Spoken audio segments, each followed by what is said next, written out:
got himself together. I'm gonna do this industry shit. Oh yeah. And he's doing it. Yeah.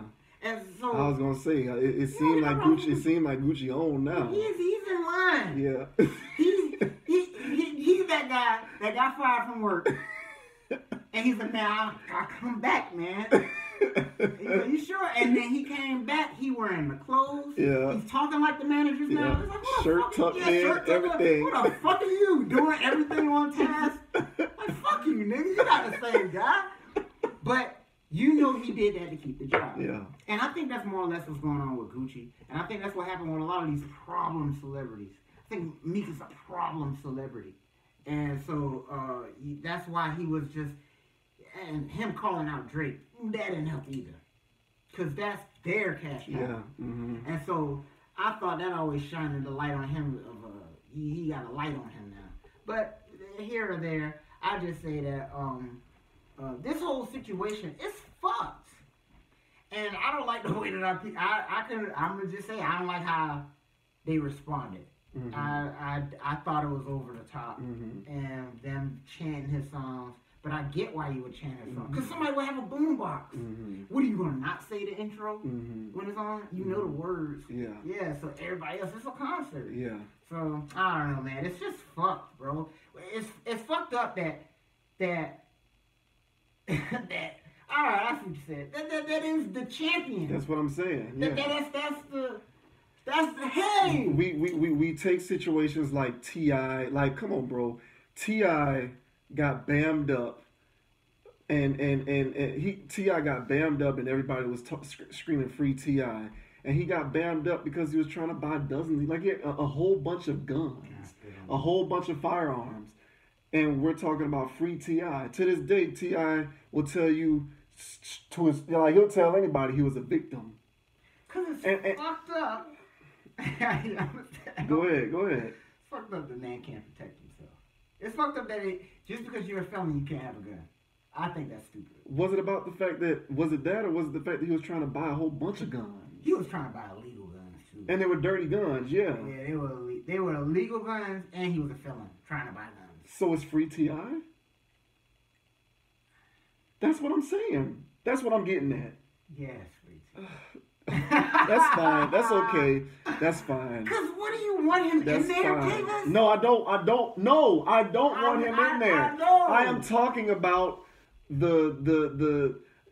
No, I don't want him in there. But God, let his team handle that behind closed doors. Because meanwhile, us out here, the collective, are championing him as the face of criminal justice reform. That's what I'm getting. That's what I'm getting at. Don't make it about that, because that dilutes the cause. Don't make it about that. Yes, okay, fine. It can still be free T.I., but we shouldn't be picketing. That's what I'm saying. You don't picket that. You don't picket that.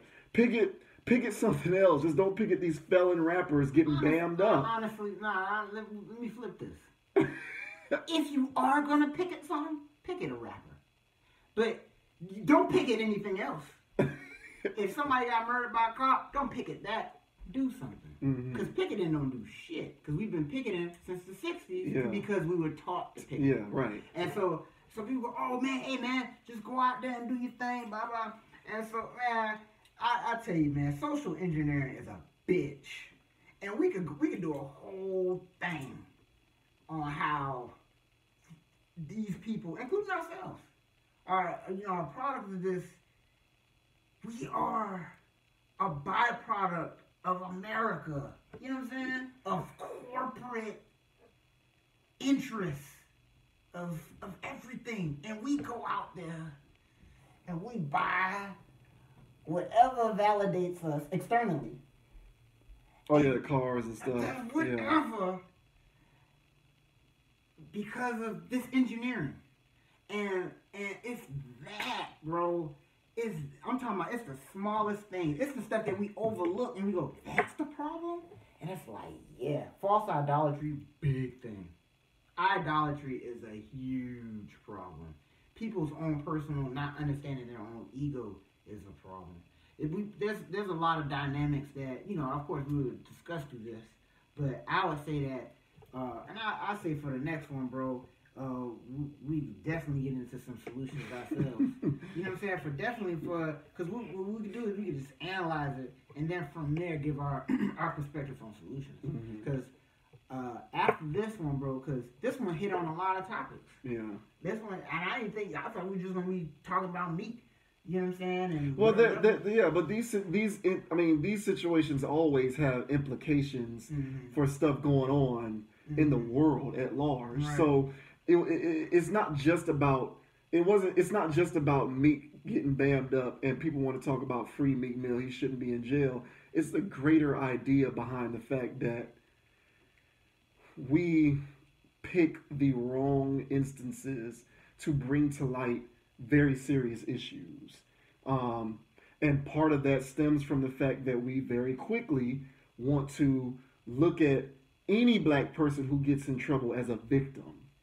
Like, it's rooted in that. So it's just like there are victims and there are circumstances, but we need to be able to pick the right instance with which to bring about certain issues. And a person who has the resources that he has, who knows better, who already knew going in, I shouldn't be doing certain things because I'm already in trouble. Yeah, we can. We can talk about how he shouldn't be in there, and we can, scream to high heavens about let's get him out of there. But that's the wrong example to use to talk about a bad justice, to talk about how something is working against us all as a people, because he should have known better. T.I. should have known better. Gucci should have known better. Yeah. All those guys should have known better. Like, pick a better example. But again, man, and I hear what you're saying, because they should have known better.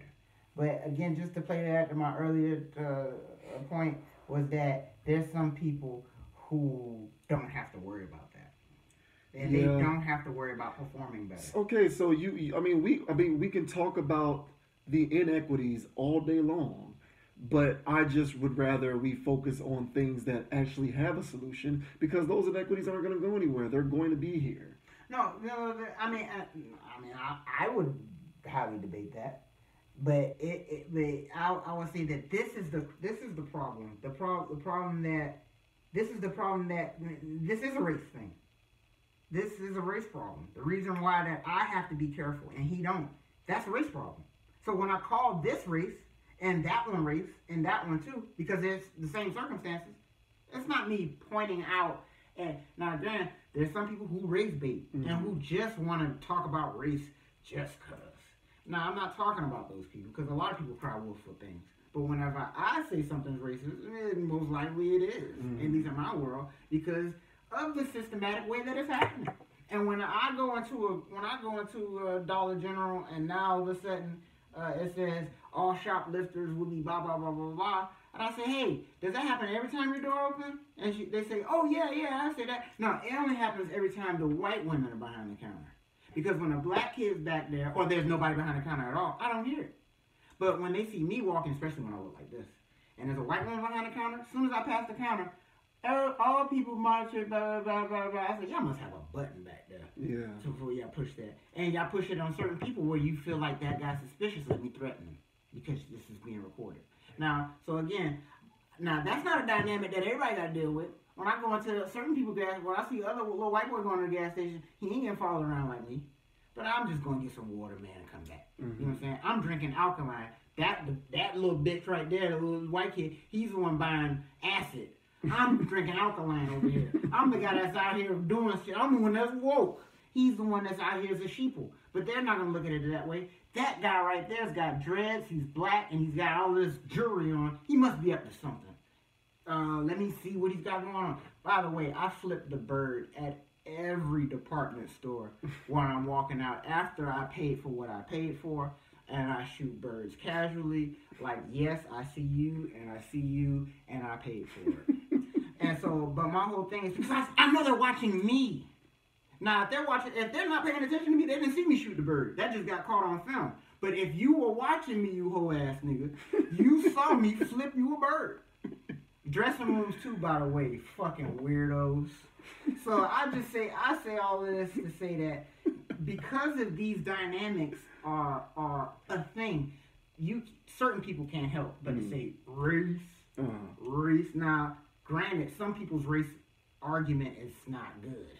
And I think that's where your discrepancy comes from, because they bring the stuff up just for the sake of because you black. Well, yeah, that's what I'm talking. I'm talking about the sheer volume of it.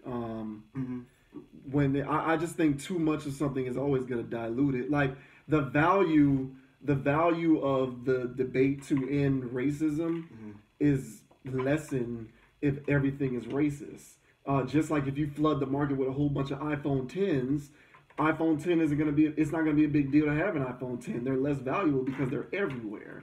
Right, but so you limit the supply, and you know what I'm saying. It's not a perfectly applicable example, but the less of it that there is, the more palpable it is when you bring it to the forefront. I get so it. The more targeted and careful you are with talking about this stuff, with talking about free this guy, free that guy, the more targeted and careful you are when you bring it up, the more people are willing to listen.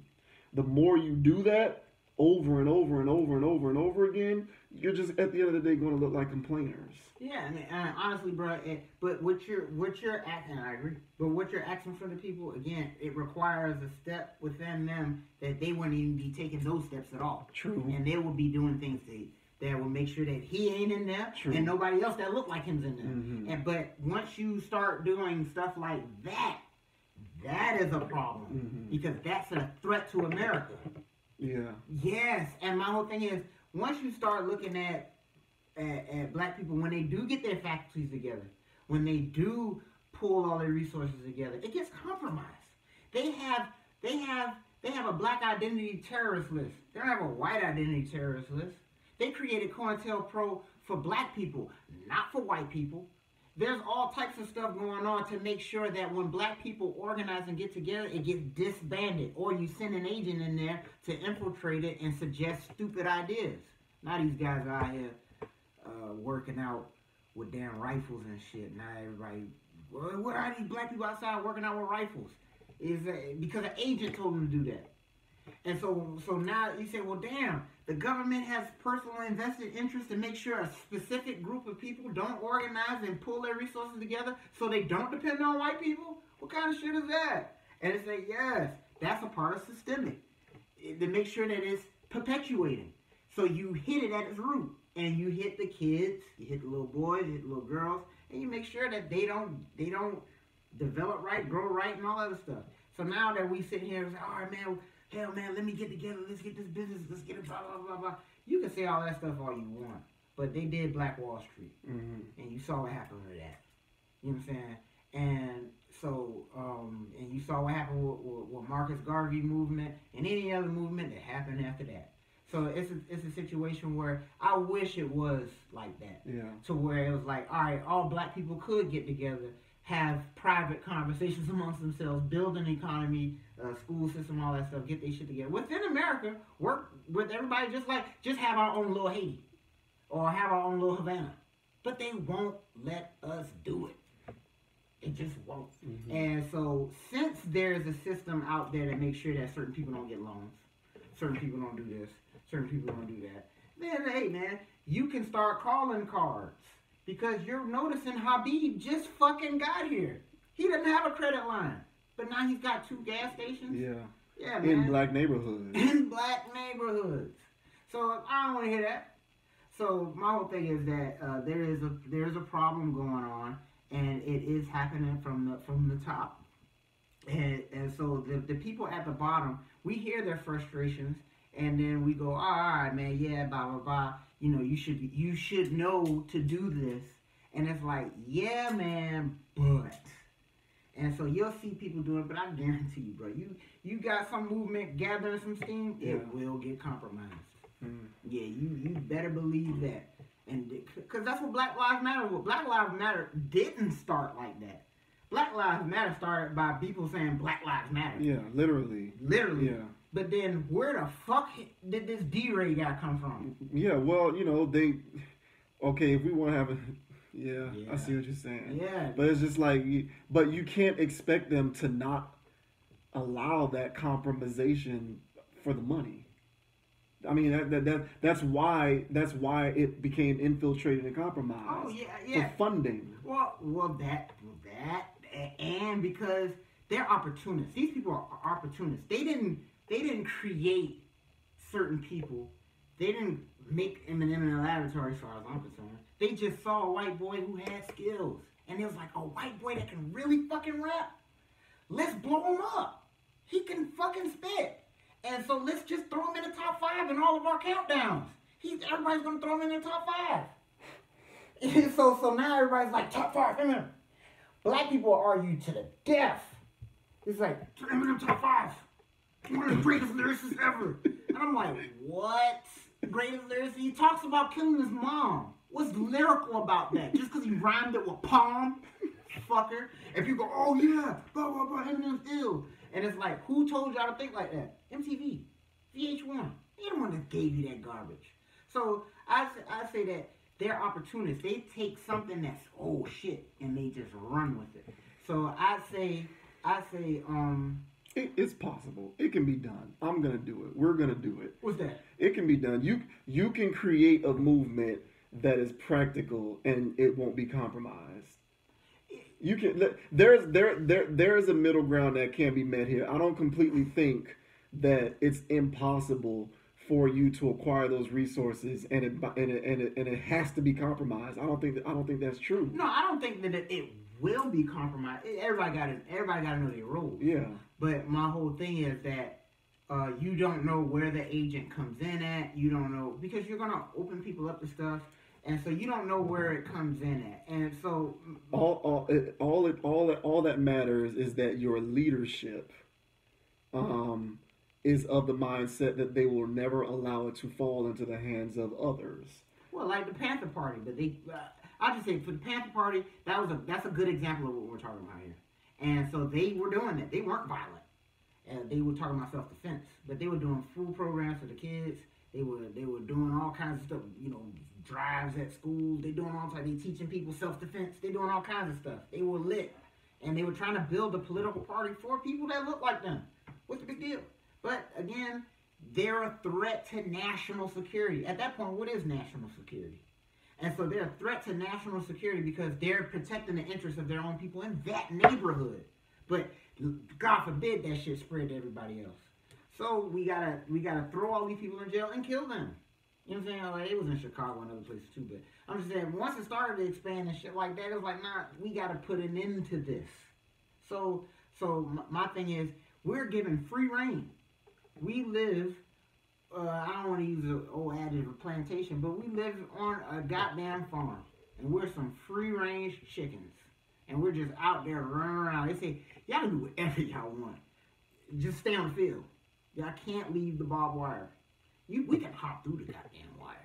But they just say, hey, they've trained us not to go around that damn wire. So everybody stays in this little thing. And if anybody goes out that wire and gets shot, or whatever the hell, then everybody on the inside of the wire goes, nah, shouldn't went out there like that. So after so many years of conditioning of watching people like that, because we all know about Huey P. Newton and Fred Hampton and shit like that, and we done seen what happened to our leaders, our Malcolm X's and MLKs.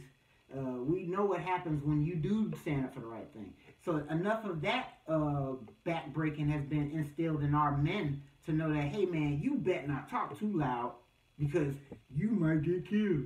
You know how many people that say that? I had a professor who was just dropping shit. Then after class, everybody said, how are you still alive? Oh my God. People have a natural fear. If you know a lot, you automatically a target to the government. Now, how do people already draw that correlation if they haven't been seeing all these people get assassinated through life, both black and white? And so people have seen enough that if you stand on something, you know what I'm saying, which happen to be anti-government, but these people just standing on principles, but the government kills them, then at that point, then the government has their own agenda. And if you live within their script of being a ignorant whoever or a corporate whoever, you get your little whatever and you just stay out of the way and get your piece of the American pie, you don't get harmed. But as soon as you say, hey, I don't like how other people do, yeah, I'm over here, but they're fucked up because they can't find another way to get out of this. You know what I'm saying? They're trapped into that more or less. You know, I remember when I used to be there. Then you say, hey man, y'all can't do that. Then it's like, hey man, not everybody has this this down yet. And if you don't have, you know what I'm saying, if you don't have this down, then you're left to the wolves. That's a fucked up way of thinking. And to say that, not to say that we don't plan